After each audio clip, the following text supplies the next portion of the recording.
देखिए दोस्तों, आज हम बायोलॉजी से ऊतक यानी मानव ऊतक टॉपिक लिए हैं, जो परीक्षा की दृष्टि से काफ़ी महत्वपूर्ण प्रश्न पूछता है।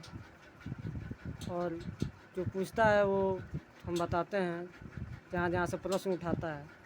सबसे पहले ऊतक का स्टडी को क्या बोलेंगे। ये प्रश्न तो यहीं से पूछ लेता है कि ऊतक के स्टडी को क्या बोलेंगे, तो बोलेंगे हिस्टोलॉजी। क्या बोलेंगे? हिस्टोलॉजी बोलेंगे। उसके बाद मानव ऊतक कितने प्रकार का होता है, तो पहले पेशीय ऊतक होता है। उसके बाद यहाँ पर देखेंगे तंत्रिका ऊतक होता है। तीसरा होता है संयोजी ऊतक होता है।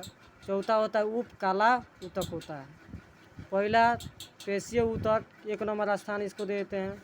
दूसरा तंत्रिका ऊतक, तीसरा का संयोजी ऊतक, चौथा उपकला ऊतक होता है। तो बारी बारी से पूछते हैं। एग्जाम में तो पहले ही पूछ लेता है कि पेशीय ऊतक कितने प्रकार का होता है, तो बोलेंगे 3 प्रकार का। डायरेक्ट प्रश्न पूछता है कि पेशीय ऊतक कितने प्रकार का होता है, तो 3 प्रकार का। पहले का देखेंगे ए देते हैं, इसको बी देते हैं, इसको सी। इसे बोलते हैं रेखीय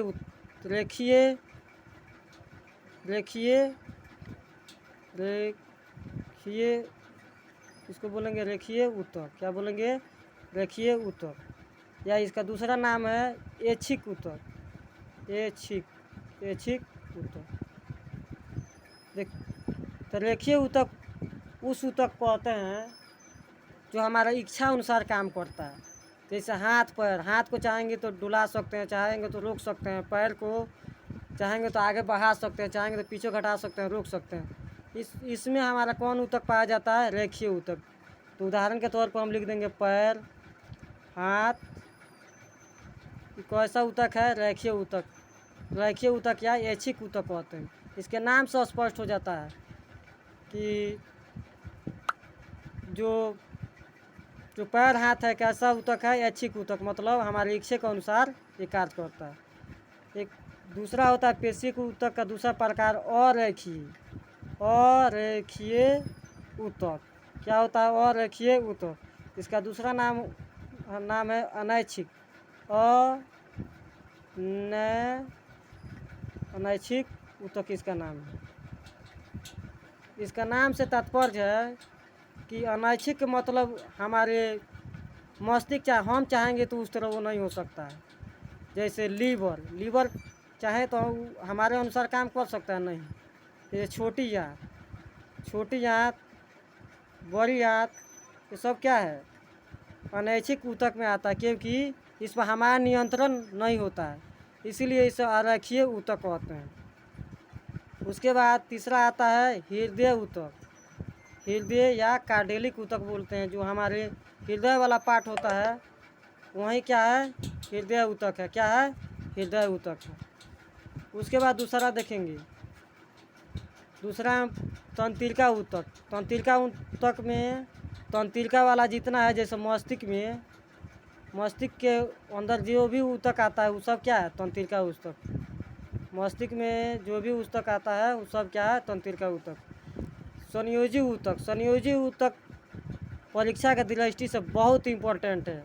सबसे ज़्यादा प्रश्न पूछता है तो यहीं से पूछता है। इसका उदाहरण दे देगा, पूछेगा कि जी कौन ऊतक है। तो हम कुछ उदाहरण जो इम्पोर्टेंट है, जो बहुत सारे एग्जामों में पूछा हुआ है, हम लिख देते हैं। पहले क्या पूछ देगा? ब्लड कौन सा ऊतक है, तो बोलेंगे संयोजी ऊतक है। उसके बाद ब्लड के बाद बोन यानी हड्डी कौन सा ऊतक है, तो संयोजी ऊतक है।